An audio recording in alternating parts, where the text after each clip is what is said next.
అల్హమ్దులిల్లాహి వహదా వస్సలాతు వస్సలాము అలా మల్లా నబీ బాదా అమ్మాబాద్ అఊదు బిల్లాహి మినష్ షైతానిర్ రజీం బిస్మిల్లాహిర్ రహ్మానిర్ రహీం హువల్లదీ బఅస ఫిల్ ఉమ్మీయీన రసూలం మిన్హుం యతులు అలైహిం ఆయాతిహి వయుజక్కీహిం వయుఅల్లిముహుముల్ కితాబ వల్ హిక్మా వ ఇన్ కాను మిన్ ఖబ్లు లఫీ ज़लालिम ముబీన్ బిస్మిల్లాహిర్ రహ్మానిర్ రహీం వ ఇన్నక లఅలా ఖులుఖిన్ అజీం రబ్బిష్రహ్ లీ సద్రీ వయస్సిర్లి అమ్రి వహలుల్ ఉఖ్దతం మిన్ లిసానీ యఫ్ఖహు ఖౌలి. అనంత కరుణామయుడు, అపార కృపాశీలుడు, ఆయన చక్రవర్తి, ఎంతో పరిశుద్ధుడు, సురక్షితుడు, శాంతి ప్రదాత, సంరక్షకుడు, సర్వాధికుడు, సర్వోత్తముడు, సజీవుడు, నిత్యుడు, అనంతుడు, అగోచరుడు, జీవిత సహచరి లేనివాడు, తల్లి, తండ్రి, కుమారుడు, కుమార్తెలు, సంసారిక సుఖదుఖాలు వర్తించని పరమ పవిత్రుడు అల్లాహ్. అల్లాహ్ కామ క్రోధ లోభ మోహ మద మాత్సర్యాలకు అతీతుడు. తన ఉత్తర్వులను తిరుగులేని విధంగా అమలుపరిచేవాడు. ఎల్లప్పుడూ గొప్పవాడుగానే ఉండేవాడు. ప్రజలు కల్పించే దైవత్వపు భాగస్వామ్యం వర్తించని పరమ పవిత్రుడు అల్లాహ్. అల్లాహ్ సృష్టి వ్యూహాన్ని రచించేవాడు, దానిని అమలుపరిచేవాడు, ఆపై దాని ప్రకారం రూపకల్పన చేసేవాడు. విశ్వవిఖ్యాత నైతిక సార్వభౌముడు, కాలగతినే మార్చివేసిన శూరుడు, ప్రపంచ విప్లవాల్లో అత్యద్భుతమైన విప్లవాన్ని లేవదీసిన మేటి యోధుడు, మూఢజనాన్ని మహాజ్ఞానులుగా మార్చివేసిన అద్వితీయ సంస్కర్త, బానిసలను పాలకులుగా మార్చిన అనుపమ ప్రతిభశాలి, జీవనదాయక ఇస్లాం సందేశాన్ని మానవాళికి అందజేసిన మానవ మహోపకారి, విశ్వ ప్రవక్తల నాయకుడు, అంతిమ దైవ ప్రవక్త ముహమ్మద్ సల్లల్లాహు అలైహి వసల్లం వారిపై అల్లాహ్ యొక్క శాంతి మరియు శుభాలు వర్షించుగాక. ఆమీన్. నేటి కార్యక్రమానికి సభ నిర్వహణకర్త సోదరుడు ఇలియాస్ అహ్మద్, జాయింట్ సెక్రటరీ యూఏఆర్సీ, సోదరుడు షఫీ, ప్రెసిడెంట్ యూఏఆర్సీ.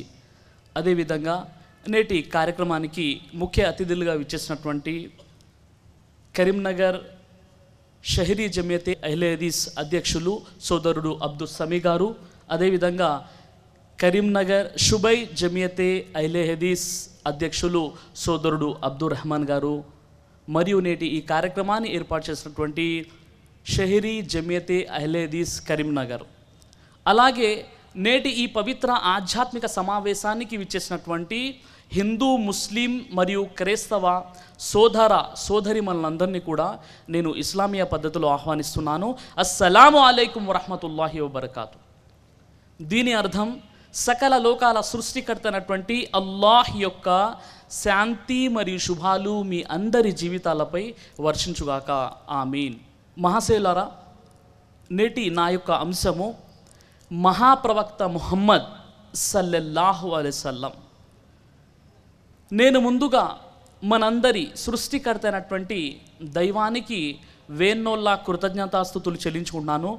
ఎందుకంటే హిందూ, ముస్లిం మరియు క్రైస్తవ సోదర సోదరిమణులు ఒకచోట సమావేశమై ఆధ్యాత్మిక విషయాలు చర్చించుకునేటటువంటి ఒక గొప్ప అవకాశాన్ని దైవం నాకు ప్రసాదించాడు.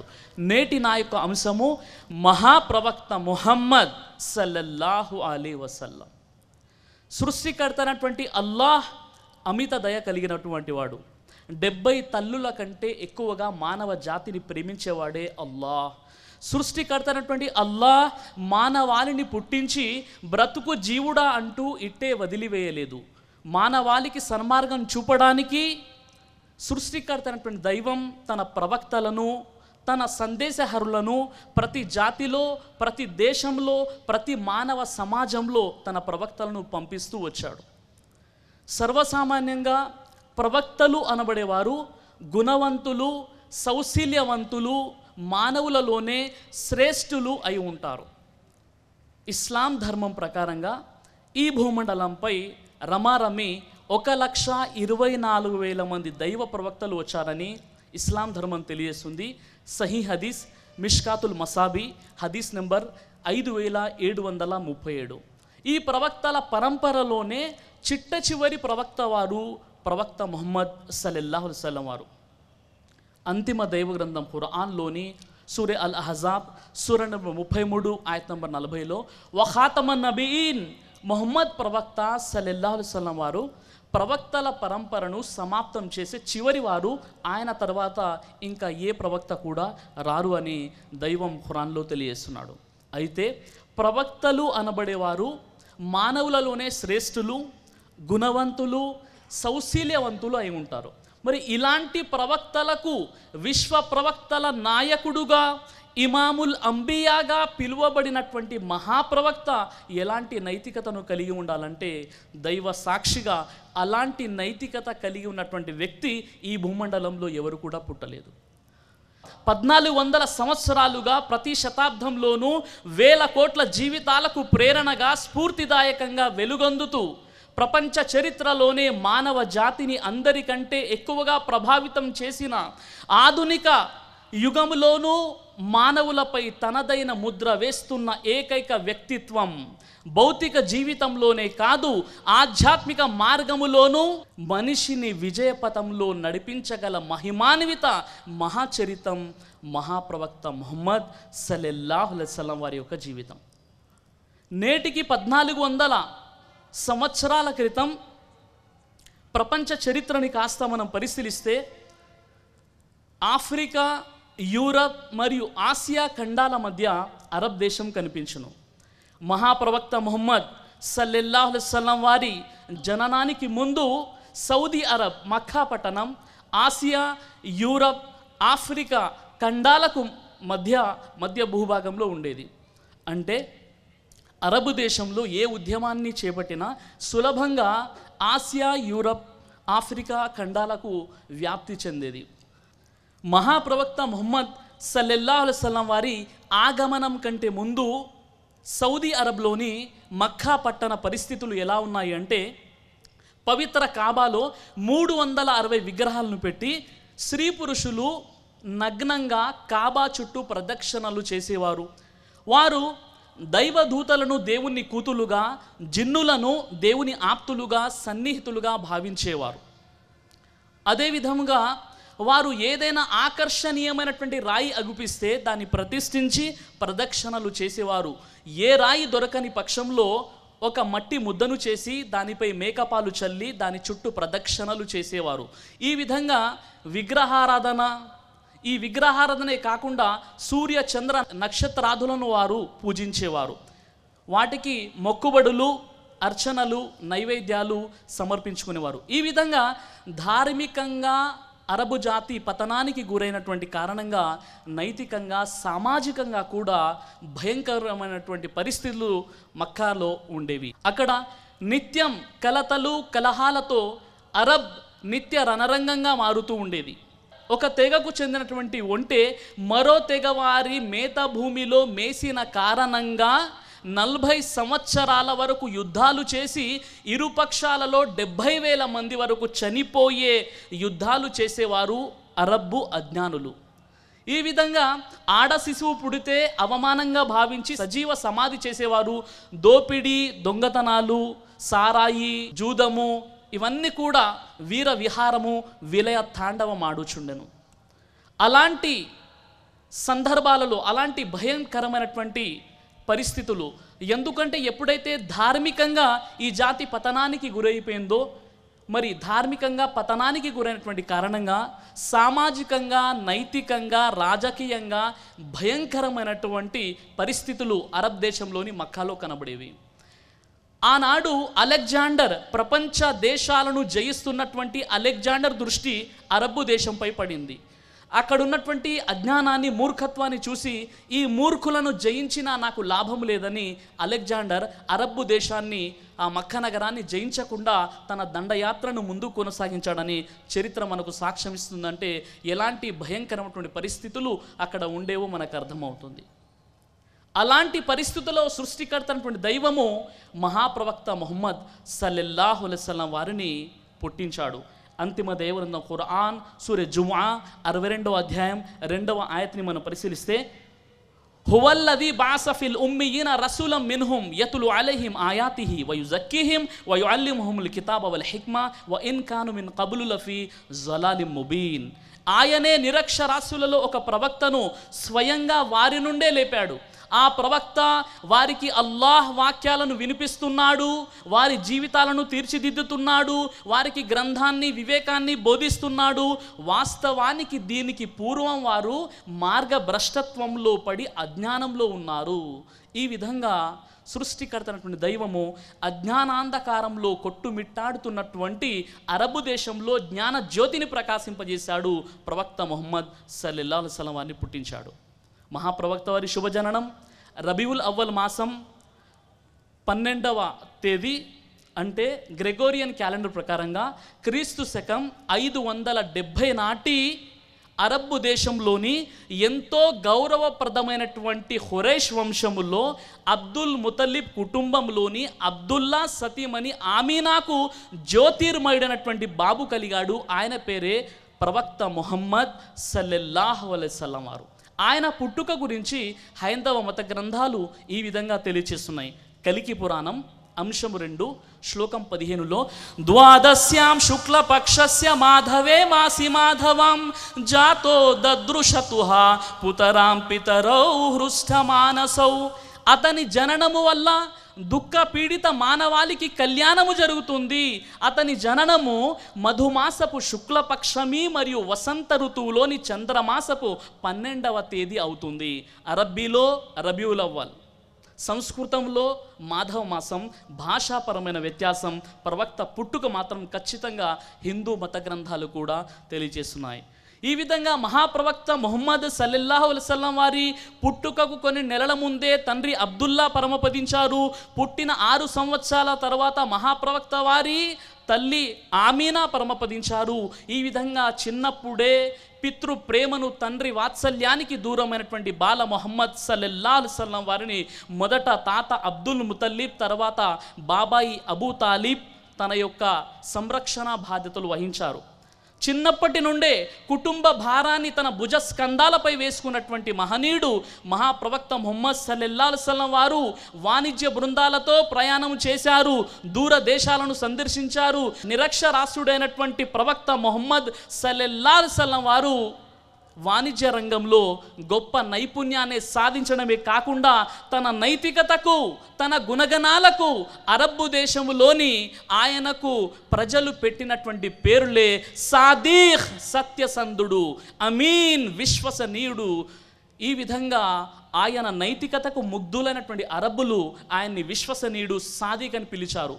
ఆనాడు అరబ్బులు అంటున్నారు, దైవ సాక్షిగా ఇలాంటి మానవోత్తముడిని, ఇలాంటి గొప్ప నైతికత గుణగణాలు కలిగిన వ్యక్తిని దైవ సాక్షిగా ఇంతవరకు మేము ఎవరిని చూడలేదు అని మహాప్రవక్త ముహమ్మద్ సల్లల్లాహు అలైహి వసల్లం వారి గురించి అరబ్బు జాతి సాక్ష్యం ఇస్తుంది. ఈ విధంగా ఎంతోమంది యూదులు, క్రైస్తవులు మహాప్రవక్త ముహమ్మద్ సల్లల్లాహు అలైహి వసల్లం వారి వద్దకు వచ్చి తమ వివాదాలను పరిష్కరించుకునేవారు. ఎంతోమంది ముస్లిమేతరులు మహాప్రవక్త వారి వద్ద తమ సొమ్మును భద్రపరిచేవారు. ఎందుకంటే ఇతడు అమీన్, ఇతడు విశ్వసనీయుడు, ఎందుకంటే ఇతడు సాదీక్ సత్యసంధుడు, ఏ విషయమైతే చెబుతాడో అదే చేస్తాడు, ఏ విషయమైతే చేస్తాడో అదే చెబుతాడు అని ఈ విధంగా మహాప్రవక్త నైతికత మనకు చరిత్రలో కనబడుతుంది. సోదర మహాశివులారా, మహాప్రవక్త ముహమ్మద్ సల్లల్లాహు అలైహి వసల్లం వారి యొక్క గుణగణాల గురించి మనం ఇస్లాం ధర్మంలో ఖురాన్ మరియు సహీ అహదీస్ గ్రంథాల్ని మనం పరిశీలించినట్లయితే అంతిమ దైవ గ్రంథం ఖురాన్లోని సూరే అల్ ఖలం సూర నంబర్ 68 ఆయత నంబర్ 4లో సృష్టికర్త అయినటువంటి అల్లాహ్ మహాప్రవక్త ముహమ్మద్ సల్లల్లాహు అలైహి వసల్లం వారు నైతికతలో ఉన్నత శిఖరాన్ని అధిరోహించాడని ఆకాశాల ప్రభువు, విశ్వ ప్రభు అయిన అల్లాహ్ ఈ విషయాన్ని స్వతహాగా సాక్ష్యమిస్తున్నాడు.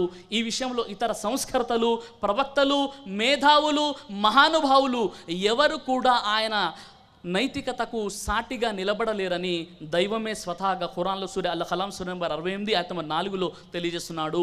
వ ఇన్నక లఅలా ఖులుఖిన్ అజీమ్, ఓ ప్రవక్త ముహమ్మద్ సల్లల్లాహు అలైహి వసల్లం మీరు నైతికంగా ఉన్నత శిఖరాన్ని అధిరోహించి ఉన్నారు అని దైవమే, విశ్వ ప్రభువే తన ప్రవక్త గురించి సాక్ష్యమిస్తున్నాడు. అంటే ఆయన ఎలాంటి గొప్ప నైతికతను కలిగిన ప్రవక్తనో మనం గుర్తించవచ్చు.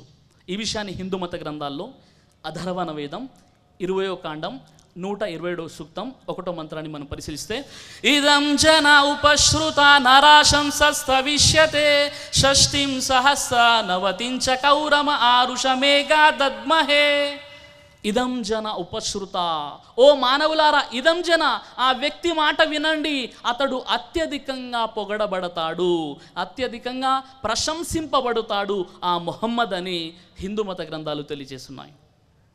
ఋగ్వేదం 1వ మండలం 13వ సూక్తం 3వ మంత్రంలో, మధు జిహ్వాం హవిష్కృతం, అతడు సుమధుర భాషి, అతని మాటలో తీయదనం ఉంటుంది, ఆ నరాశంస మాటలో అతడు సుమధుర భాషి అని చెప్పడం జరిగింది. ఋగ్వేదం 1వ మండలం 106వ సూక్తం 4వ మంత్రాన్ని పరిశీలిస్తే, ప్రజలను పాపాల నుండి దూరం చేసేవాడు ఆ నరాశంస. ఋగ్వేదం 2వ మండలం 3వ సూక్తం 2వ మంత్రాన్ని పరిశీలిస్తే, స్వర్చిహ, కాంతులు వెదజల్లే సుందర వదనుడు ప్రవక్త ముహమ్మద్ సల్లల్లాహు అలైహి వసల్లం వారు. ఋగ్వేదం 5వ మండలం 5వ సూక్తం 2వ మంత్రంలో, ప్రజలకు అతడు అగోచర విషయాలను బోధిస్తూ ఉంటాడు. ఋగ్వేదం 5వ మండలం 27వ సూక్తం 1వ మంత్రాన్ని పరిశీలిస్తే, అతడు సత్యసంధుడు, దూరదృష్టి కలిగినటువంటి వాడు, బుద్ధి కుశలతలు, మహా వివేకం కలిగినటువంటి వాడే ప్రవక్త ముహమ్మద్ సల్లల్లాహు అలైహి వసల్లం అని హైందవ మత గ్రంథాలు తెలియజేస్తున్నాయి. అధర్వణ వేదం 20వ కాండం 127వ సూక్తం 6వ మంత్రాన్ని మనం పరిశీలిస్తే, అతని వచనము భూభాగమంతా వ్యాపిస్తుంది. అదేమిటి? లా ఇలాహా ఇల్లల్లా ముహమ్మదుర్ రసూలుల్లా. అధర్వణ వేదం 20వ కాండం 127వ సూక్తం 7వ మంత్రంలో, విశ్వజనీనస్య, విశ్వజన నాయకుడు అని చెప్పడం జరిగింది. అధర్వణ వేదం 20వ కాండం 127వ సూక్తం 11వ మంత్రాన్ని పరిశీలించినట్లయితే, ప్రజలు అనునిత్యం ఆయనను అనుసరిస్తూ ఉంటారు, ఆ నరాశంస ప్రశంసింపబడే ముహమ్మద్ సల్లల్లాహు అలైహి వసల్లం వారిని అని హైందవ మత గ్రంథాలు తెలియజేస్తున్నాయి. సోదర మహాశయులారా, ఒక వ్యక్తిని క్షుణ్ణంగా అధ్యయనం చేయడం అతని భార్యకే సాధ్యమవుతుంది. ఈ విషయంలో భార్యను మించిన వారు ఎవరు ఉండరు. మహాప్రవక్త ముహమ్మద్ సల్లల్లాహు అలైహి వసల్లం వారి యొక్క సతీమణి అయినటువంటి హజరత్ ఆయిషా రదియల్లాహు అన్హా వారి వద్దకు కొంతమంది ముస్లింలు వచ్చి అడుగుతున్నారు, మహాప్రవక్త గుణగణాలు ఎలాంటివి? అప్పుడు ఆయిషా వారు సెలవిచ్చారు, ఏంటి మీరు ఖురాను గ్రంథాన్ని చదవరా? ఇన్న ఖుల్ఖ రసూలుల్లాహి సల్లల్లాహు అలైహి వసల్లమ కానల్ ఖురాన్, ఆయన గుణగణాలు ఖురాన్ ప్రబోధనలకు ప్రతిబింబంగా ఉంటాయి, ఖురాన్లో ఉన్నట్టు ఆయన ఆచరణ ఉంటుందని ఆయిషా రదియల్లాహు అన్హా వారు తెలియజేశారు. మహాప్రవక్త ముహమ్మద్ సల్లల్లాహు అలైహి వసల్లం వారి శిక్షణలో పోతపోయబడిన వారిలో హజరత్ అలీ రదియల్లాహు అన్హు వారు ముఖ్యులు. హజరత్ అలీ కుమారుడు హజరత్ ఇమాం హుస్సేన్ తన తండ్రి అలీని అడుగుతున్నారు, మహాప్రవక్త ముహమ్మద్ వారి గుణగణాలు ఎలా ఉండేవి? అప్పుడు అలీ వారు చెప్తున్నారు, ఆయన సుమధుర భాషి, వినయశీలి, సహనమూర్తి, కరుకుదనం ఆయనలో ఉండేది కాదు, చీటికి మాటికి చిర్రుబుర్రుమనేవారు కాదు, దైవ సాక్షిగా ఎన్నడూ ఆయన నోట చెడు మాట వెలువడేది కాదు, సంకుచిత మనస్తత్వము కానీ తప్పులెన్నే తత్వము కానీ ఆ వ్యక్తిలో ఉండేది కాదు అని తెలియజేస్తున్నారు అలీ రదియల్లాహు అన్హు వారు. మహాప్రవక్త శిక్షణలో ఎక్కువగా సమయం గడిపినటువంటి వారిలో హజరత్ అలీ, హజరత్ ఆయిషా రదియల్లాహు అన్హా, హజరత్ అనస్, హజరత్ హింద్ బిన్ అబిహాలా ప్రముఖులు. వీరందరూ కూడా ఆ మహనీయుని నైతికత గురించి చెప్పే విషయం ఏంటంటే, ఆయన మానవ మహోత్తముడు, గొప్ప నైతిక విలువలు కలిగినటువంటి వాడని వీరందరూ కూడా ఏకాభిప్రాయాన్ని కలిగి ఉన్నారు. మహాప్రవక్త ముహమ్మద్ సల్లల్లాహు అలైహి వసల్లం వారు స్వతహాగా సాక్ష్యమిస్తున్నారు, నన్ను ఉత్తమ నైతిక ప్రమాణాల పరిపూర్ణతకై పంపించడం జరిగిందని స్వతహాగా మహాప్రవక్త ముహమ్మద్ సల్లల్లాహు అలైహి వసల్లం వారు తెలియజేస్తున్నారు. హజరత్ అబూ హురైరా రదియల్లాహు అన్హు వారి ఉల్లేఖనం ప్రకారంగా మహాప్రవక్త వారు ఈ విధంగా సెలవిస్తున్నారు, మీలో అందరికంటే ఎక్కువగా నైతిక పరివర్తనలో పరిపూర్ణులు ఎవరైతే అవుతారో వారే విశ్వాసంలోనూ పరిపూర్ణులు అని చెప్పారు. హజరత్ ఇబ్నే ఉమర్ రదియల్లాహు అన్హు వారి కథనం ప్రకారంగా ఒక వ్యక్తి మహాప్రవక్త ముహమ్మద్ సల్లల్లాహు అలైహి వసల్లం వారి వద్దకు వచ్చి, అయ్యా, ఇస్లాం బోధించే వాటిలో ఉత్తమ కార్యం ఏంటి అని అడిగినప్పుడు మహాప్రవక్త వారు చెబుతున్నారు, నిరుపేదలకు, లేని వారికి భోజనం పెట్టండి, మంచిగా మాట్లాడండి, అందరితో కూడా ఉత్తమంగా మాట్లాడండి, మీకు పరిచయం ఉన్నా లేకపోయినా అందరికీ సలాం చేయండి అని మహాప్రవక్త ముహమ్మద్ సల్లల్లాహు అలైహి వసల్లం వారు తెలియజేస్తున్నారు. మహాప్రవక్త ముహమ్మద్ సల్లం వారి జీవితాన్ని మనం పరిశీలించినట్లయితే, మహాప్రవక్త వారు మక్కాలోని ఒక వీధిలో ప్రతిరోజు కూడా వెళ్తూ ఉండేవారు. ఆ వీధిలో ఒక యూద స్త్రీ తన ఇంటి మేడపై నుండి ఇంట్లో ఊడ్చినటువంటి కసువు చెత్తను ప్రవక్త వారిపై పోసేది. ఈ విధంగా అనునిత్యం జరుగుతూ ఉండేది. ఒకసారి మహాప్రవక్త ముహమ్మద్ సల్లల్లాహు అలైహి వసల్లం వారు ఆ వీధిలో వెళ్తుండగా ఆయనపై చెత్త పడలేదు. అక్కడ ఉన్నవారిని అడిగారు, ఆ స్త్రీ ఏమైందని అడిగారు. ఆ స్త్రీ అనారోగ్యంగా బాధపడుతుందని తెలిసి ప్రవక్త వారు పరామర్శించడానికి వెళ్ళారు. ఆ స్త్రీ ఆశ్చర్యానికి గురైపోయింది. అయ్యో, నేను అనారోగ్యానికి గురై మంచాన పడి ఉంటే నా బంధువులు కూడా రాలేదు. నేను ప్రతిరోజు ఇంట్లో చెత్త కసువుని తన తలపై వేసేదాన్ని. అలాంటి వ్యక్తి నేను అనారోగ్యంగా ఉన్నానని తెలిసి నన్ను పరామర్శించడానికి వచ్చాడంటే ఎంత గొప్ప నైతికత కలిగిన వాడని మహాప్రవక్త వారు, దైవ ప్రవక్త, నిస్సందేహంగా ఇతడు దైవ ప్రవక్త అని ఆ యూద స్త్రీ సాక్ష్యం ఇవ్వడం జరిగింది. మరో సందర్భం, మహాప్రవక్త ముహమ్మద్ సల్లం వారు మక్కా నగరానికి దగ్గరలోని ఒక ప్రాంతానికి ఇస్లాం ధర్మాన్ని బోధించడానికి వెళ్ళనున్నారు అనే విషయం అక్కడి ప్రజలకు తెలిసిపోతుంది. అక్కడ కొంతమంది అవిశ్వాసులు, చూడండి మొహమ్మద్ అనే వ్యక్తి ఇక్కడికి రానున్నాడు, అతని మాటలు వింటే మీరు మతభ్రష్టులు అయిపోతారు అని మహాప్రవక్త వారికి వ్యతిరేకంగా దుష్ప్రచారం చేస్తారు. మహాప్రవక్త వారు అక్కడికి వెళ్ళగానే ఆ ప్రాంతమంతా నిర్మానుష్యంగా మారిపోతుంది. కానీ ఒక వృద్ధురాలు మహిళ తన ఇంటి వస్తువుల భారాన్ని తన భుజంపై మోసుకొని అతి కష్టంగా గునుగుకుంటూ వెళ్తుంది. మహాప్రవక్త వారు ఆ వృద్ధురాలిని చూసి ఆమెపై జాలిపడి ఆ భారాన్ని తన భుజస్కంధాలపై మోసుకొని ఆమెతో మాట్లాడుతూ వెళ్తూ ఉన్నారు. ఏంటమ్మా, ఎందుకు నువ్వు వెళ్తున్నావంటే, చూడండి మొహమ్మద్ అనే ఒక వ్యక్తి రానున్నాడంట. ఆ వ్యక్తి మాట వింటే మేము మా తాత ముత్తాతలు అనుసరించే మతాన్ని వదిలేస్తామంట. కాబట్టి మా తాత ముత్తాతల మా మతాన్ని కాపాడుకోవడానికి నేను వెళ్తున్నాను అని ఆ వృద్ధురాలు అంటుంది. మహాప్రవక్త వారు ఆ మాటలు మౌనంగా విని ఆ వృద్ధురాలి గమ్యస్థానానికి చేర్చి తిరిగి వెళ్తూ ఉంటారు. అప్పుడు ఆ వృద్ధురాలు అంటుంది, మానవత్వమే మంట కలిసిన ఈ రోజుల్లో ఇంత గొప్ప నైతిక వ్యక్తిత్వం కలిగిన నీవు ఎవరయ్యా అంటే, ఏ ప్రవక్త ఇక్కడికి రానున్నాడని నీవు విన్నావో ఆ మొహమ్మద్ నేనే అని చెప్పడం జరుగుతుంది. అయితే ఆ వృద్ధురాలు అంటుంది, ఇంత గొప్ప వ్యక్తిత్వం కలిగిన నీవు చెప్పే ధర్మం ఇది ముమ్మాటికి అసత్యం కాజాలదు, నీవు దైవ ప్రవక్తవని ఆ వృద్ధురాలు సాక్ష్యం ఇవ్వడం జరుగుతుంది. ఈ విధంగా మహాప్రవక్త వారి జీవితంలో అనేక సంఘటనలు, కోకొల్లలు మనకు కనబడతాయి. అందుకే ముస్లిమేతర మేధావులు మహాప్రవక్త ముహమ్మద్ సల్లం వారి యొక్క జీవితాన్ని చదివి వారు అద్భుతమైనటువంటి విషయాలు, ఆయన జీవితంలోని విషయాలని పుస్తక రూపంలో తెలియచేయడం జరిగింది. మహాప్రవక్త కారుణ్యమూర్తి ముహమ్మద్ సల్లల్లాహు అలైహి వసల్లం వారి గురించి Michael H Hart, George Bernard Shaw, Diwan Chand Sharma, Gibb HAR, professor Ramakrishna, Thomas Carlyle, reverend Bosworth Smith, ఆడిఆర్ లామాటన్, మహాత్మా గాంధీ, ఈ విధంగా ఎంతోమంది మేధావులు మహాప్రవక్త ముహమ్మద్ సల్లల్లాహు అలైహి వసల్లం వారి జీవితాన్ని చదివి ఆశ్చర్యానికి గురైపోయారు. మైకేల్ హెచ్ హార్ట్ అనే ఒక క్రిస్టియన్ స్పేస్ సైంటిస్ట్, అతడు ప్రపంచంలోని కొంతమంది మేధావులు, ప్రవక్తలు, రాజుల జీవితాన్ని అధ్యయనం చేసి ఒక పుస్తకం రాశాడు. ఆ పుస్తకం పేరు the 100 A ranking of the most influential persons in history అనే ఒక పుస్తకం రాశాడు. 100 మంది మహానుభావులు. అయితే అతడు వారి జీవితాలని చదివి ర్యాంకింగ్ ఇస్తూ వెళ్ళిపోయాడు. మొదటి స్థానం, రెండో స్థానం, మూడో స్థానం. అందులో మొట్టమొదటి స్థానం ప్రవక్త ముహమ్మద్ సల్లల్లాహు అలైహి వసల్లం వారికి ఇవ్వడం జరిగింది. రెండో స్థానం సర్ ఐజాక్ న్యూటన్, మూడో స్థానం యేసు క్రీస్తుకి ఇవ్వడం జరిగింది. ఆ మైకేల్ హెచ్ హార్ట్ ఓ క్రిస్టియన్ స్పేస్ సైంటిస్ట్ మహాప్రవక్త వారి జీవితాన్ని అధ్యయనం చేసి చెప్పే విషయం ఏమిటంటే, చరిత్రలో మహాప్రవక్త ముహమ్మద్ సల్లల్లాహు అలైహి వసల్లం వారు ఒక్కరే ఇటు మతపరంగా అటు లౌకిక పరంగా విజయాన్ని సాధించిన వ్యక్తిగా నేను అభివర్ణిస్తున్నాను. నేటికి 1400 సంవత్సరాలు గతించినప్పటికీ ఆయన శక్తి ప్రభావంగాను ఆయన చూపిన ధర్మం ఇంకా వ్యాప్తి చెందుతూనే ఉంది.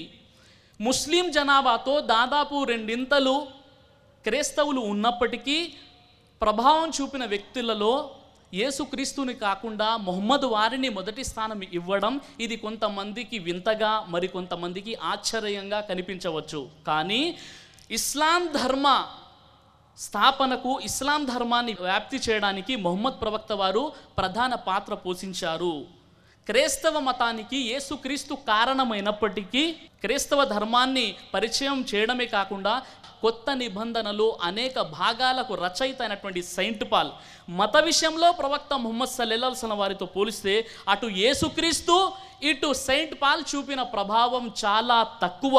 అదేవిధంగా సెయింట్ పాల్ మరియు యేసుక్రీస్తు ఇద్దరు కూడా మత వ్యక్తులుగానే కనబడతారు, కానీ ప్రవక్త ముహమ్మద్ సల్లల్లాహు అలైహి వసల్లం వారు మత నాయకుడుగానే కాకుండా సెక్యులర్ నాయకుడుగా కూడా కనబడతారు.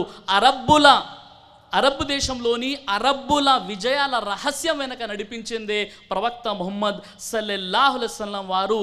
ఈరోజు మనం చరిత్రని చూసినట్లయితే అనేక యుద్ధాల ఉదంతాలు మనకు కనబడుతున్నాయి. అవన్నీ కూడా తాత్కాలిక విజయాలే, కానీ ప్రవక్త ముహమ్మద్ సల్లల్లాహు అలైహి వసల్లం వారి యొక్క విజయం శాశ్వతమైనటువంటిది అంటాడు మైకేల్ హెచ్ హార్ట్.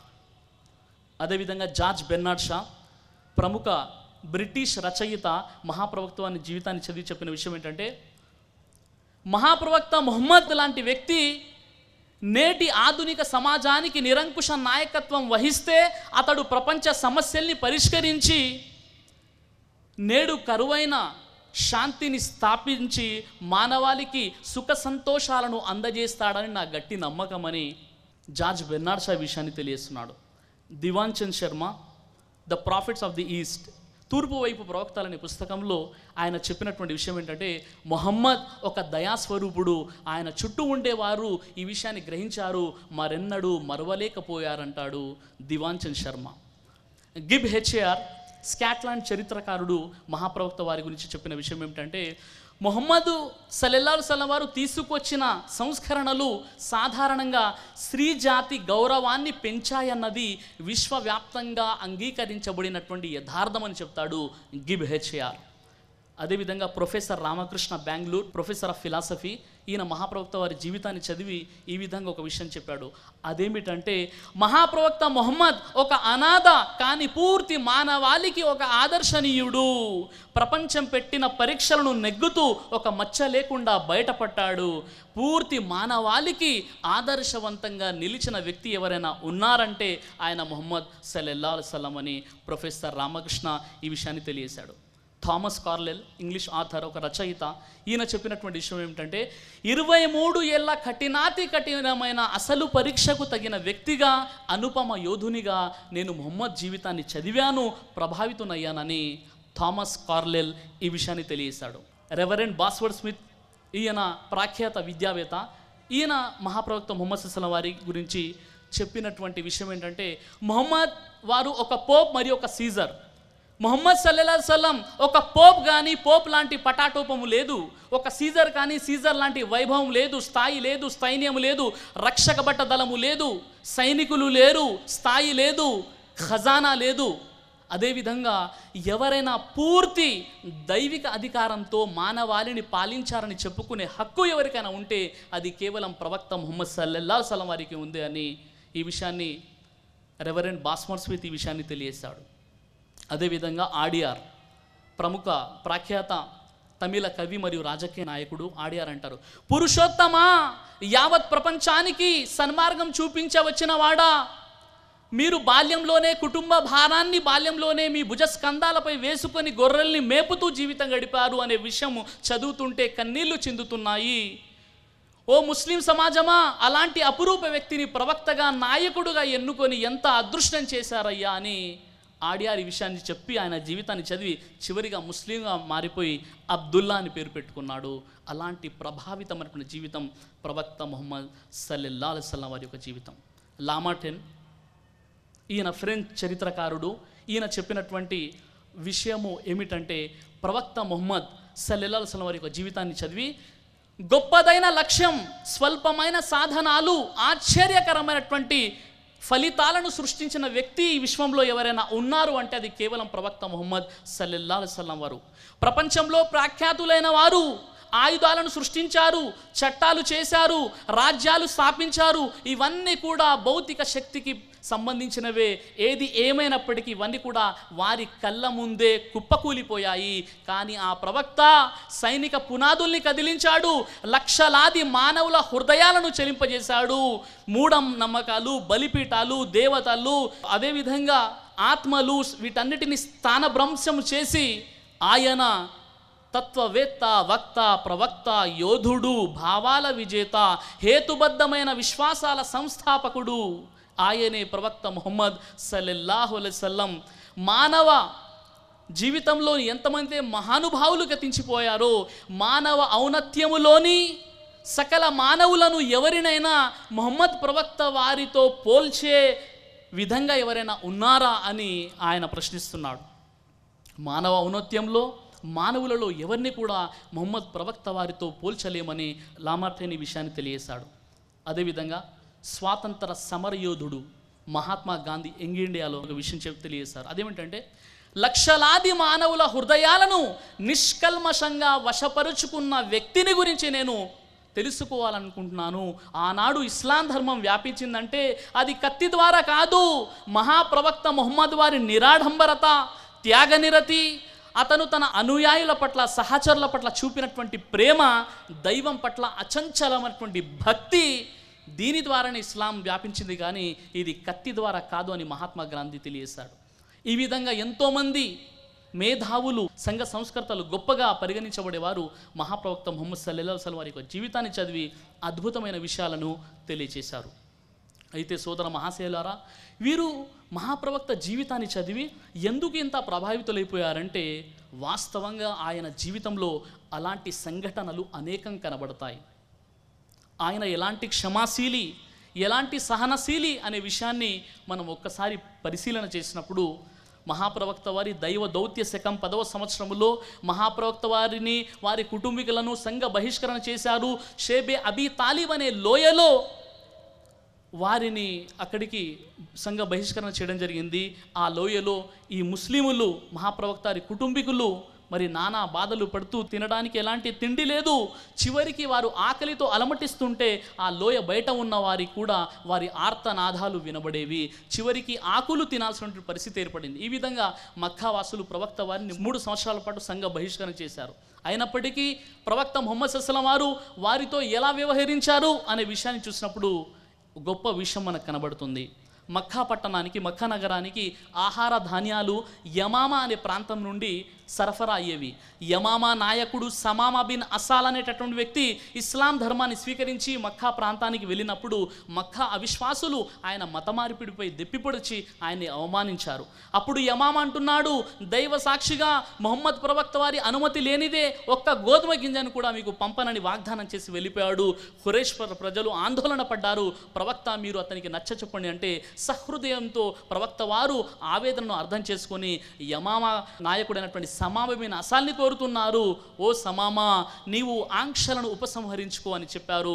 వెంటనే ఆనాటి నుండి యమామా నుండి ఆహార ధాన్యాలు మళ్ళీ మక్కాకు సరఫరా అయ్యేవి. అంటే అపకారం చేపట్టిన వారికి అపకారాన్ని చేపట్టలేదు ఆ మానవ మహోత్తముడు, వారికి ఉపకారం చేశారు.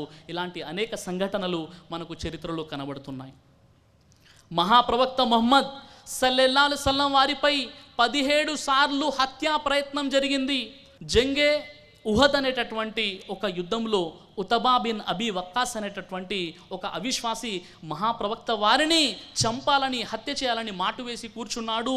ఆ యుద్ధంలో మహాప్రవక్త ముహమ్మద్ సల్లల్లాహు అలైహి వసల్లం వారిపై ఒక పెద్ద బండరాయి తీసి బలంగా మహాప్రవక్త వారి గుండెలపై వేశాడు. ఇతర శత్రువులు ఆయనపై రాళ్ల వర్షం కురిపించారు. చివరికి మహాప్రవక్త వారు రక్తసిక్తమై నేల కునిపోయారు, నేలపై పడిపోయారు. ఆయన తన చేతిని ముఖానికి స్పర్శిస్తే ఆయన చేతు నిండా రక్తము కనబడుతుంది. ఆయన పెదాల నుండి, ఆయన నోటి నుండి, ఆయన ముఖం నుండి విపరీతమైనటువంటి రక్తం కారుతుంది. అప్పుడు ఆ మహానుభావుడు ఏం చేశాడు అంటే, ఓ దేవుడా నన్ను రక్షించు అని వేడుకోవడం లేదు. ఆ మహానుభావుడు నేల కూని తన మోకాలు నేలపై పెట్టి 2 చేతులు పైకి పెట్టి ఆ మహనీయుడు, ఓ అల్లా, వీరిని శిక్షించవద్దు, వీరిపై శిక్ష పంపవద్దు, ఓ అల్లా, నేను ఎవరో వీరికి తెలియదు అని ఆ సందర్భంలో యుద్ధ మైదానంలో శత్రువుల గురించి వారిపై శిక్షను రాకూడదని ఆ మహాప్రవక్త దువా ప్రార్థన చేస్తున్నాడు. అల్లాహు అక్బర్. ఎందుకంటే అంతిమ దేవుని ఖురాన్ 21వ సూర అల్ అంబియా 107వ ఆయతలో, వమా అర్సల్నాక ఇల్లా రహ్మతల్ లిల్ ఆలమీన్, ఓ ప్రవక్త ముహమ్మద్, ప్రపంచ మానవుల కోసం మీరు కారుణ్యంగా చేసి పంపడం జరిగింది. ఆయన కారుణ్యమూర్తి. అదేవిధంగా మహాప్రవక్త ముహమ్మద్ సల్లల్లాహు అలైహి వసల్లం వారి యొక్క దైవ దౌత్య శకం 10వ సంవత్సరం మక్కా నుండి 60 మైళ్ళ దూరంలో ఉన్నటువంటి తాయిఫ్ పట్టణానికి మహాప్రవక్త ముహమ్మద్ వారు జైద్ బిన్ హారిసా రదియల్లాహు అన్హు వారు ఇద్దరు కూడా కాలినడకన వెళ్తున్నారు ధర్మ ప్రచారం చేయడానికి. తాయిఫ్ పట్టణ ప్రజలకు ఇస్లాం ధర్మాన్ని అందజేసి శాశ్వత నరకం నుండి రక్షించాలనేదే మహాప్రవక్త వారి ఆకాంక్ష. అక్కడికి వెళ్ళిన తర్వాత తాయిఫ్ పట్టణానికి 60 మైళ్ళ దూరం ఉన్నటువంటి తాయిఫ్ పట్టణానికి కాలినడకన వెళ్ళి మహాప్రవక్త వారు ముందు ఈ జాతి పెద్దలకు ఇస్లాం బోధించినట్లయితే సామాన్య వ్యక్తులు మరి సులభంగా అర్థం చేసుకుంటారని ఆ సహఫీ తెగకు చెందినటువంటి అబ్దేయా, లైల్, మసూద్, హబీబ్ అనేటువంటి జాతి సర్దారులు, జాతి నాయకులకు ముందు ప్రవక్త వారు ఇస్లాం బోధించారు. వారు ప్రవక్త వారి సందేశాన్ని బాహాటంగా తిరస్కరించడమే కాకుండా ఓ ప్రవక్త ముహమ్మద్ మీరు ఇక్కడ నుండి వెళ్ళిపోండి అని చెప్పడమే వారి సమాధానం. చివరికి వారు అల్లరి మూకలను మహాప్రవక్తపై ఉసిగొలిపారు. మహాప్రవక్త వారు ఆ ప్రాంతం నుండి వెళ్ళే సమయానికే ఒక పెద్ద సమూహం తయారైపోయింది. ఆ అల్లరి మూకలు చప్పట్లు చరుస్తూ, గోలలు పెడుతూ, ఈలలు వేస్తూ మహాప్రవక్త వారిని వెంబడిస్తూ మహాప్రవక్త ముహమ్మద్ సల్లల్లాహు అలైహి వసల్లం వారిపై రాళ్ల వర్షం కురిపించారు. ఈ విధంగా తాయిఫ్ పట్టణంలో 3 మైళ్ళ దూరం వరకు మహాప్రవక్త ముహమ్మద్ సల్లల్లాహు అలైహి వసల్లం వారిపై రాళ్ల వర్షం కురిపించారు. మహాప్రవక్త ముహమ్మద్ సల్లల్లాహు అలైహి వసల్లం శరీరంలోని రక్తంతో తడవని భాగం ఏది లేదు. చివరికి ఆయన శరీరంలోని రక్తము ఆయన పాదరక్షల్లోకి చేరిపోయి గడ్డ కట్టనారంభించింది. ఈ విధంగా ఆ మహనీయుణ్ణి 3 మైళ్ళ దూరం వరకు వెంబడిస్తూ రాళ్లతో కడుతూ చిత్రహింసలు పెడుతూ చేశారు. చివరికి హర్నే మనాజిల్ అనే ప్రదేశాన్ని చేరుకోగానే అల్లాహ్ యొక్క కారుణ్యం పొర్లి పొంగింది. సృష్టికర్త అయినటువంటి దైవం జిబ్రాయిల్ అలైహిస్సలాం వారిని అవతరింపజేశాడు. జిబ్రాయిల్ అనే దైవదూతతో పాటు పర్వతాల దైవదూత కూడా ఉన్నాడు. వారు వచ్చి ఆ జిబ్రాయిల్ అలైహిస్సలాం వారు మహాప్రవక్త వారితో అంటున్నారు, ఓ మహాప్రవక్త మీరు ఆజ్ఞాపించండి, ఈ దుర్మార్గులను తాయిఫ్కు ఇరు పక్కల ఉన్నటువంటి కొండలు కలిపేసి త్రుటిలో వీరిని సర్వనాశనం చేస్తానని జిబ్రాయిల్ అలైహిస్సలాం వారు అంటున్నారు. అప్పుడు దౌర్జన్యానికి గురైనటువంటి రక్తసిక్తం అయిపోయినటువంటి స్పృహ తప్పి పడిపోయినటువంటి ఆ మహనీయుడు చెప్పిన సమాధానం వింటే ప్రతి నయనము అశ్రుపూరితమవుతుంది, రాతి గుండెలు సైతం కరిగిపోతాయి. మహాశివులారా, ఆ రక్తసిక్తమైపోయినటువంటి మహాప్రవక్త ముహమ్మద్ సల్లల్లాహు అలైహి వసల్లం వారు జిబ్రాయిల్ వాళ్ళు ప్రత్యక్షమయ్యారు, మీరు ఆజ్ఞాపించండి వీరు సర్వనాశనం చేస్తాను అంటే వద్దు వద్దు, వీరు కాకపోయినా వీరి సంతతి వారు అల్లాహ్ను ఆరాధించేవారుగా తయారవుతారు, వారు ఉనికిలోకి వస్తారు, వారు అల్లాహ్ను తప్ప మరెవరిని ఆరాధించరు అని మహాప్రవక్త వారిని క్షమించేస్తున్నారు. అల్లాహు అక్బర్. అలాంటి సహనశీలి, అలాంటి క్షమాశీలి మహాప్రవక్త ముహమ్మద్ సల్లల్లాహు అలైహి వసల్లం. ఆయన సహనము, ఆయన క్షమా కారణంగా పూర్తి తాయిఫ్ ఇస్లాం స్వీకరించింది. అంతేకాదు మరో ఆశ్చర్యకరమైన విషయము, మన భారతదేశంలో ఈరోజు 25 కోట్ల మంది ముస్లిమ్స్ ఉన్నారంటే మరి తాయిఫ్లో అస్సఖఫీ తెగకు చెందినటువంటి ఉస్మాన్ అస్సఖఫీ అనే సహాబా వారు భారతదేశానికి వచ్చారు. ఆ తర్వాత మొహమ్మద్ బిన్ ఖాసిం రహమతుల్లాహి అలైహి అస్సఖఫీ కూడా మరి తాయిఫ్ పట్టణానికి చెందినవారే. ఈ విధంగా మహాప్రవక్త ముహమ్మద్ సల్లల్లాహు అలైహి వసల్లం వారు ఎలాంటి సహనాన్ని కలిగినటువంటి వ్యక్తి అనే విషయం అనేక ఆధారాలు, అనేక సంఘటనలు మనకు చరిత్రలో కనబడతాయి. కాబట్టి ఆ మేధావులు ఆయన జీవితాన్ని చదివి మొదటి స్థానం, మొదటి ర్యాంక్ ఆయనకి ఇవ్వడం జరిగింది. మరొక అద్భుతమైనటువంటి సందర్భం, ఒక గొప్ప విశేషం మనకు కనబడుతుంది. ఫతే మక్కా, మక్కాను జయించినటువంటి సందర్భం. రమదాన్ నెల 10వ తారీఖు హిజ్రీ శకం 8వ సంవత్సరం మదీనా నుండి ఒక గొప్ప సైన్యం 10,000 మంది శిష్యులతో మహాప్రవక్త ముహమ్మద్ సల్లల్లాహు అలైహి వసల్లం వారు మక్కా పట్టణాన్ని జయించడానికి అపార ఆయుధాలతో గుర్రాలపై, ఒంటెలపై స్వారీ చేస్తూ మక్కాకు ప్రవేశించారు. ఎందుకు అంటే మక్కాను జయించడానికి. దీన్ని ఫతే మక్కా అని అంటారు. ఆ ఫతే మక్కా, ఆ మక్కాకు చేరుకోగానే ఎంతోమంది అవిశ్వాసులు ఉన్నారు. వారు ఎవరు? మహాప్రవక్త ముహమ్మద్ సల్లల్లాహు అలైహి వసల్లం వారిని 23 సంవత్సరాల పాటు కఠినమైనటువంటి ఇబ్బందులు, కష్టాలు ఎదుర్కోవడానికి కారణం అలా అక్కడ ఉన్నటువంటి అవిశ్వాసులు. 23 సంవత్సరాల పాటు వెంటాడి నానా బాధలు పెట్టిన వారు, సంఘ బహిష్కరణ చేసిన వారు, కాబాని దర్శించకుండా చేసిన వారు, మదీనాపై దాడి చేసిన వారు, మహాప్రవక్త వారిపై నిందలు మోపిన వారు, మహాప్రవక్తపై కసువు వేసిన వారు, మహాప్రవక్త వారిపై రాళ్ల వర్షం కురిపించిన వారు, ఈ విధంగా నానా బాధలు పెట్టిన వారు ప్రారంభంలో ఇస్లాం ధర్మాన్ని స్వీకరించిన కారణంగా వారిని చిత్రహింసలు పెట్టి చంపిన వారు అవిశ్వాసులందరూ కూడా ఉన్నారు. మరోవైపు 10,000 మంది సహబాల గుండెలు రగిలిపోతున్నాయి, రక్తం ఉడికిపోతుంది. అన్సార్ దళ నాయకుడైనటువంటి సాద్ బిన్ ఉబాదాలో సమరోత్సాహం ఉప్పొంగిపోతుంది. సాద్ బిన్ ఉబాదా అంటున్నాడు, ఈరోజు రక్తపాతం సృష్టించే దినం, ఈరోజు ప్రతీకారం తీర్చుకునే దినం, ఈరోజు ఖురైషులను అల్లా అప్రతిష్ట పాలు చేస్తాడు. అతడు నినాదాలు చేస్తున్నాడు, కానీ ఆ మహనీయుడు ఆ నినాదాలను వారించారు. మహాప్రవక్త ముహమ్మద్ సల్లల్లాహు అలైహి వసల్లం వారు అక్కడ ఉన్నటువంటి అవిశ్వాసులు ఎవరైతే 23 సంవత్సరాల పాటు మహాప్రవక్త ముహమ్మద్ సల్లల్లాహు అలైహి వసల్లం వారిని వేధించి వెంటపడి అనేక రకాలుగా కష్టపెట్టారో ఆ అవిశ్వాసులు తమ ప్రాణాలను అరిచేతిలో పెట్టుకొని బిక్కుమంటూ ముహమ్మద్ ఈరోజు మా గురించి ఏ తీర్పు తీరుస్తాడో అని ఎదురు చూస్తున్నారు. ప్రతీకారం తీర్చుకునే పూర్తి హక్కు అధికారం ఉంది. 10,000 మంది యుద్ధ వీరులు ఉన్నారు. వారు కూడా వారి గుండెలు రగిలిపోతున్నాయి. మహాప్రవక్త ఆ అవిశ్వాసులను ఉద్దేశించి, ఖురేష్ నాయకులను ఉద్దేశించి, ఓ ఖురేష్ సోదరులారా, ఓ ఖురేష్ ప్రజలారా, నేను ఈరోజు మీతో ఎలా వ్యవహరించనున్నాను అని అడిగారు. వారు ముక్తకంఠంగా, మీరు మా ఉత్తమ సోదరులు, ఉత్తమ సోదరుని కుమారులు, మీరు మాతో ఈరోజు సద్వర్తనంతో ప్రవర్తిస్తారని వారు సాక్ష్యమిస్తారు. అయితే పోండి, అయితే వెళ్ళిపోండి, ఈరోజు మీపై ఎలాంటి ఆరోపణ లేదు, ఈరోజు మిమ్మల్ని బంధించడం జరగదు, ఈరోజు మిమ్మల్ని బానిసలుగా చేయడం జరగదు, ఈరోజు ఎలాంటి మీపై పన్ను కూడా విధించడం జరగదు, మీరు స్వతంత్రులైపోయారు, మిమ్మల్ని క్షమించేస్తున్నానని క్షమాభిక్ష పెట్టినటువంటి మానవ మహోన్నతుడు ప్రవక్త ముహమ్మద్ సల్లల్లాహు అలైహి వసల్లం. అంతెందుకు, పరమ రక్త పిపాసులు, వెంటాడి నానా బాధలు పెట్టిన వారు, మహాప్రవక్తపై 17 సార్లు హత్యా ప్రయత్నం జరిగింది, మహాప్రవక్త వారి శిష్యుల్ని అకారణంగా చంపిన వారు, వారందరికీ కూడా క్షమాభిక్ష పెట్టినటువంటి మానవ మహోత్తముడు మహాప్రవక్త ముహమ్మద్ సల్లల్లాహు అలైహి వసల్లం వారు. అబూ సుఫియాన్ భార్య హిందా అనేటటువంటి ఒక స్త్రీ, ఆమె అజ్ఞాన కాలంలో నరరూప రాక్షసిగా ఉండేది. మహాప్రవక్త వారి పినతండ్రి హంజా రదియల్లాహు అన్హు వారిని గుండెను చీల్చి పచ్చి కాలేయాన్ని నమిలినటువంటి నరరూప రాక్షసిగా అజ్ఞాన కాలంలో ఉండేది. ఆ హిందా ఆ ఫతే మక్కా రోజు ప్రవక్త వారు తనను గుర్తుపట్టకూడదని తన ముఖంపై దుప్పటి కప్పుకొని ప్రవక్త వారి వద్దకు వచ్చింది. ప్రవక్త వారు గుర్తుపట్టారు, ఓ హిందా అని పిలిచారే కానీ ఆమె పూర్వం చేసిన అమానుష్య పనులను ప్రవక్త వారు ఆమె ముందు చెప్పలేదు. హిందా, నిన్ను కూడా నేను క్షమిస్తున్నాను పో అని తన పినతండ్రి యొక్క గుండెను చీల్చి పచ్చి కాలేయాన్ని నమిలినటువంటి నరరూప రాక్షసిని కూడా క్షమించేస్తున్నారు. ఇలాంటి చరిత్ర, ఇలాంటి వ్యక్తిత్వము, ఇలాంటి సహనము, ఇలాంటి క్షమగుణం దైవ సాక్షిగా ఏ చరిత్రలో, ఏ గ్రంథాలలో కూడా మీరు చూపించలేరు సోదర మహాశివులారా. మరోవైపు జంగే ఉహదులో మహాప్రవక్త ముహమ్మద్ సల్లల్లాహు అలైహి వసల్లం పినతండ్రి హంజాను చంపినటువంటి వహషీ ఎదురయ్యాడు ఫతే మక్కాలో. మరి అనేక సార్లు ముస్లింల్ని ఇబ్బంది పెట్టినటువంటి వ్యక్తి ఇక్కడ కనబడ్డాడు. ఓ వహషీ, నిన్ను కూడా నేను క్షమించేస్తున్నాను. అల్లాహు అక్బర్.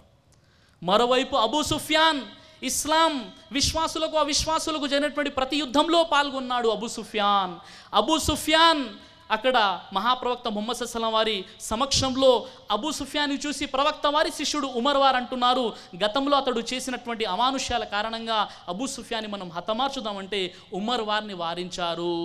అబూ సుఫియాను క్షమించడమే కాకుండా ఒక శత్రువుకు ఎలాంటి గౌరవాన్ని ప్రసాదించారంటే, ఈరోజు అబూ సుఫియాన్ ఇంట్లో శరణు పొందిన వారికి క్షమాభిక్ష పెట్టడం జరుగుతుందని ఒక శత్రువుకు గొప్ప స్థానాన్ని ప్రసాదిస్తున్నాడు.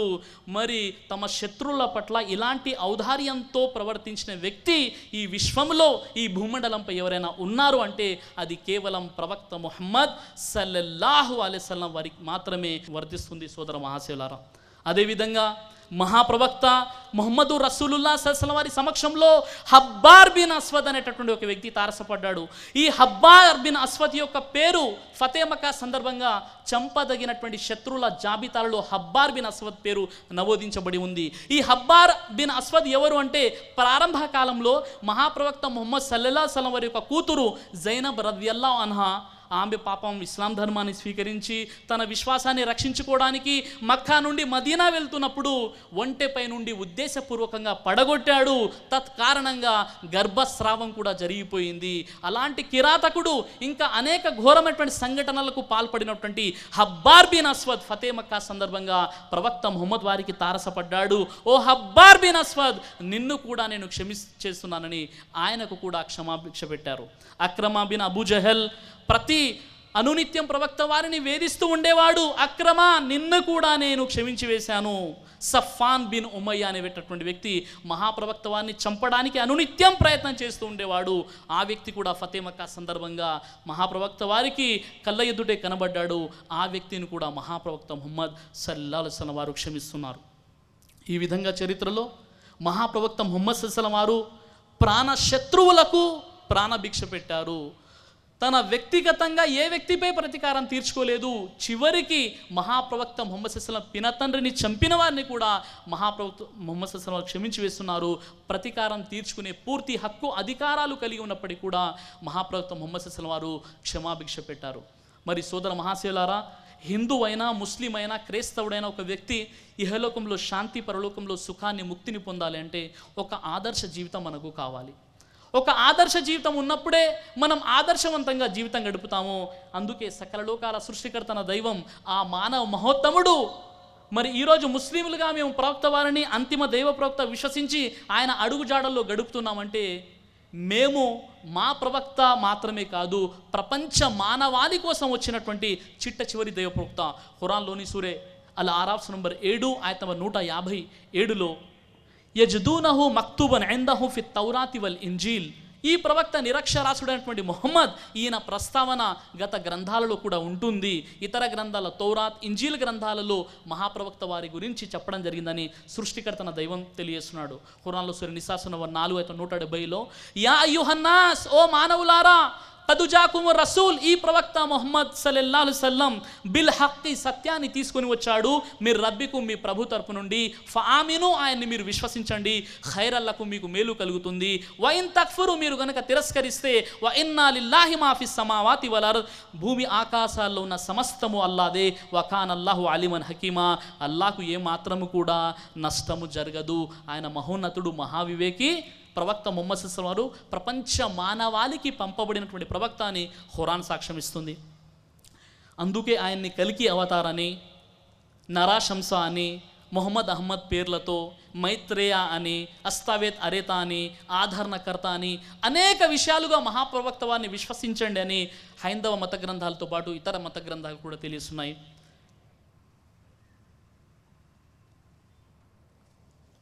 ఈ మహాభవిష్య పురాణం ప్రతి సర్గపర్వం 3 కాండం 3 అధ్యాయం 3 శ్లోకము 5, 6, 7, 8 మనం పరిశీలించినట్లయితే మహాభవిష్య పురాణంలో ప్రవక్త ముహమ్మద్ సల్లల్లాహు అలైహి వసల్లం పేరు కనబడుతుంది. ఏతస్మిన్నంతరేం లేచా ఆచార్యేన సమన్వితాః ముహమ్మదం ఇతి ఖ్యాతా శిష్యశాఖా సమన్వితా రూపచ్చైవ మహాదేవం మరుస్థల నివాసినం. ఒక మ్లేచ్చుడు, నిరక్షరాస్యుడైన ఒక బోధకుడు తన శిష్యులతో పాటు వస్తాడు. ఆయన పేరు ముహమ్మద్. ఆయన ఎడారి ప్రాంతానికి చెందినవాడై ఉంటాడని హిందూ మత గ్రంథాల్లో ముహమ్మద్ ప్రవక్త పేరు, ఆయన ఎక్కడి నుండి వస్తారో కూడా చెప్పడం జరిగింది.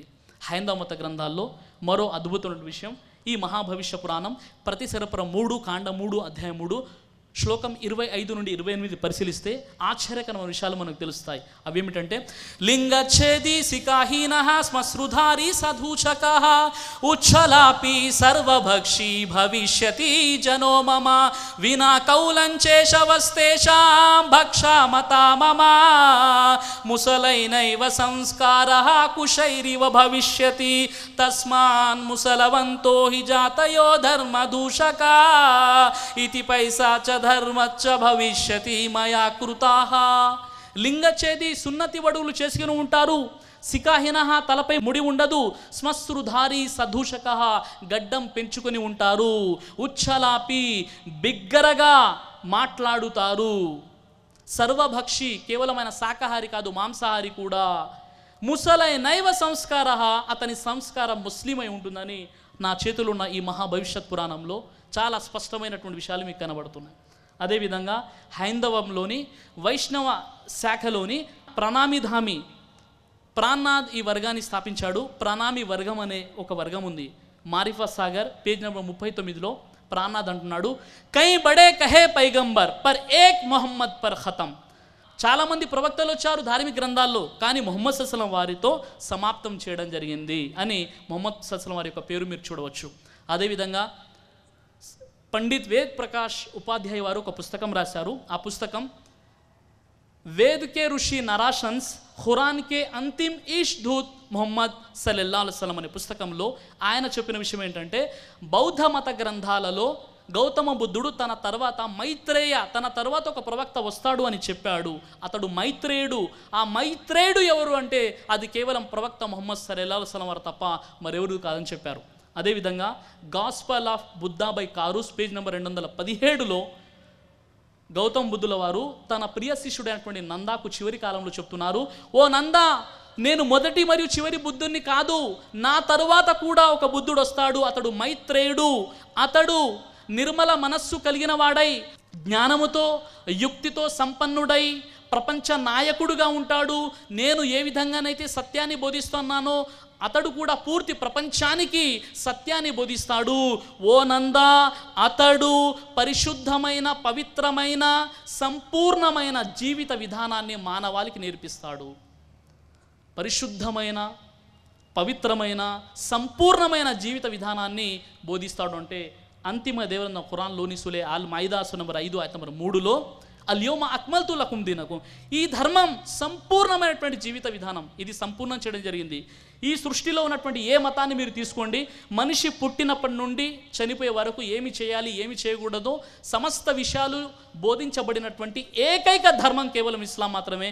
ఇస్లాం కాక ఏ మతం ఉందో మీకు తెలిస్తే మీరు చెప్పండి.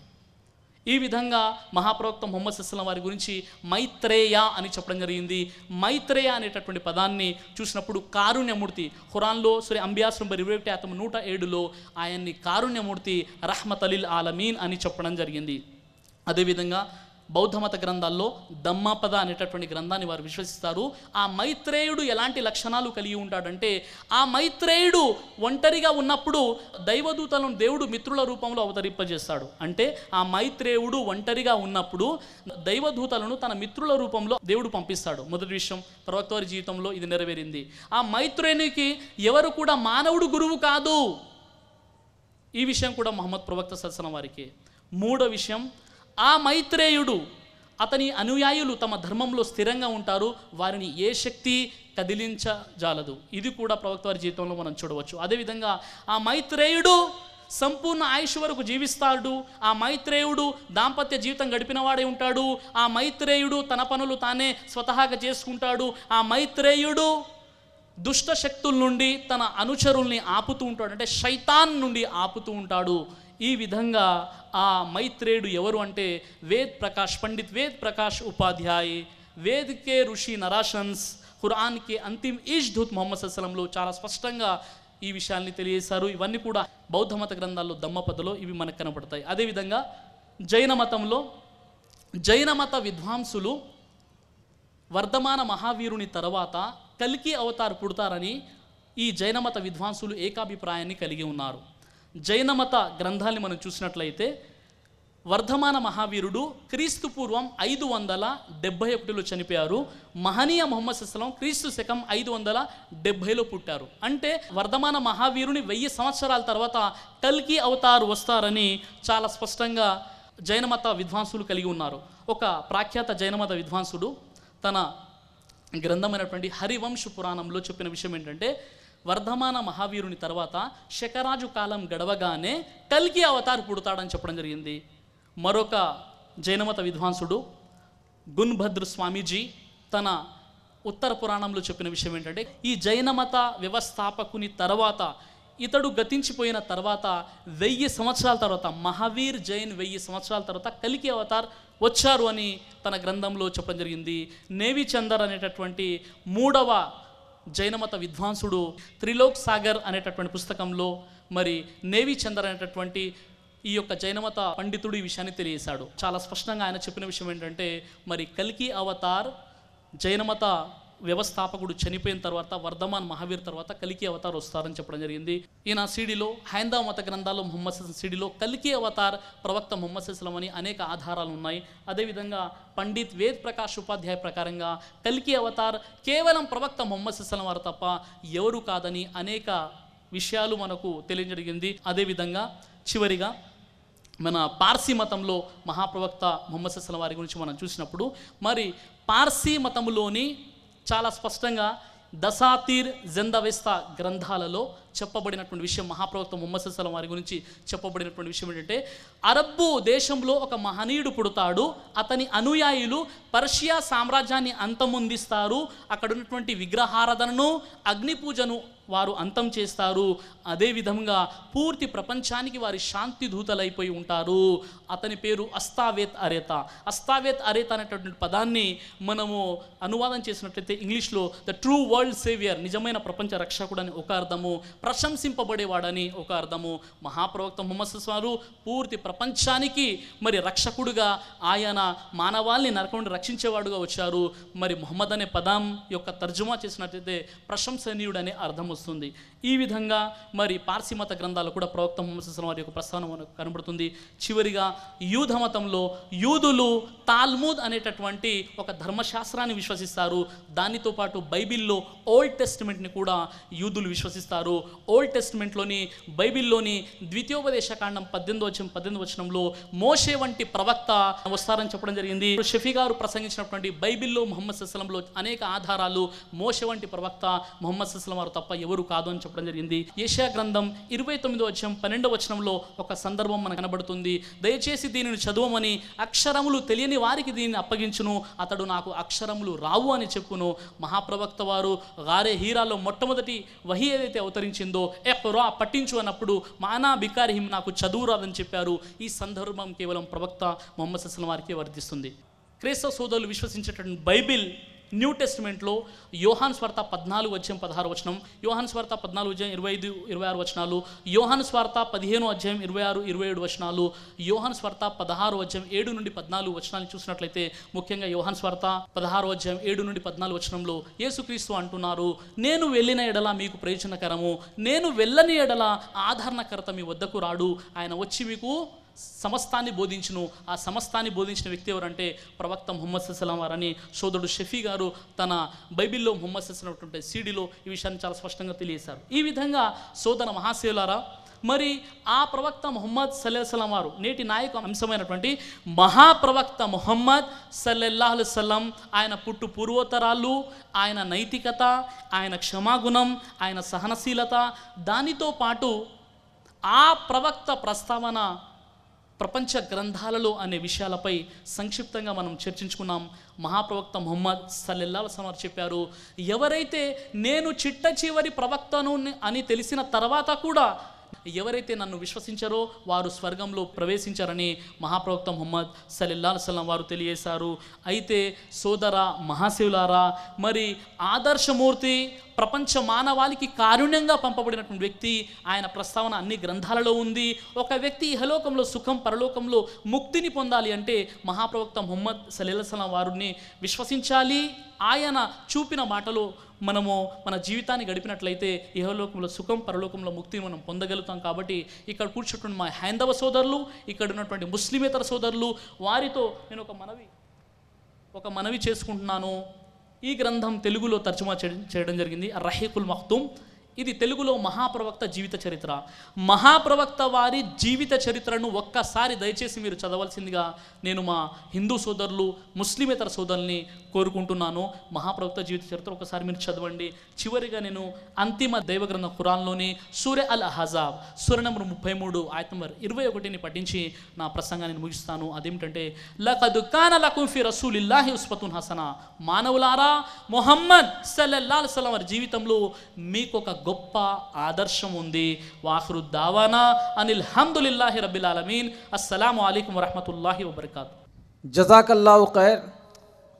ఇంతవరకు మీరు గీత, వేదాలు, బైబిల్ మరియు ఖురాన్లో మహాప్రవక్త ముహమ్మద్ సల్లల్లాహు అలైహి వసల్లం వారి యొక్క ప్రస్తావన గురించి, మహాప్రవక్త ముహమ్మద్ సల్లల్లాహు అలైహి వసల్లం అనే అంశంపై సోదరుడు సిరాజుర్ రెహమాన్ గారి యొక్క గొప్ప ఆధారపూరితమైనటువంటి ప్రసంగాన్ని విన్నారు. మరి అనేక విధాలుగా ప్రవక్త ముహమ్మద్ వారి యొక్క మహనీయత, వారి యొక్క సత్యసంధత, వారి నైతికత, వారి సహనశీలం, ఇలా అనేక ఉత్తమ గుణాలను మన ముందు అనేక ధార్మిక గ్రంథాల ప్రస్తావన ద్వారా సోదరుడు సిరాజుర్ రెహమాన్ గారు మన ముందు ఉంచారు. మరి సృష్టికర్త అయిన దైవం సోదరుడు సిరాజుర్ రెహమాన్ గారికి మరి ఈ సత్యాన్ని తెలియని అనేక మంది ప్రజలకు ఈ సత్యాన్ని చేరవేసేటటువంటి భాగ్యాన్ని ప్రసాదించాలని అల్లాహ్తో దువా చేస్తున్నాను. ఆమీన్.